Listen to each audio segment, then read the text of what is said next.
భార్యతో గొడవ మాత్రం పడకండి. భార్యతో పోరు ఎడతెగ పడుచుంటూ ముసురువానతో సమానం అన్నాడు. ముసురువాన అంటే ఏంటో తెలుసా?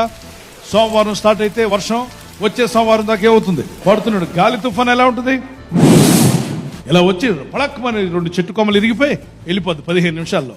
మళ్ళీ అన్ని సదురుకోవచ్చు. గాలివాన అంటే అది. కానీ భార్యతో గొడవ దిగావనుకో, గాలివాన కాదు, ముసురువాన. సోమవారం స్టార్ట్ అయితే వచ్చే సోమవారం దాకా నువ్వు ఎందుకు అలా అన్నావు, ఆ పెళ్లిలో అలా ఎందుకు మాట్లాడావు, ఆ రోజు నువ్వు ఎందుకు కొనివ్వలేదు, నేను చెప్పింది మాత్రం నీకు గుర్తుండదు, నీ విషయాలు మాత్రం గుర్తుంటాయి, ఆడపడుచులకు ఏం కావాలన్నా కొంటావు, నా బర్త్డే మాత్రం నీకు గుర్తుండదు, అనేక రకరకాలుగా వెళ్తూనే ఉంటుంది సమస్య.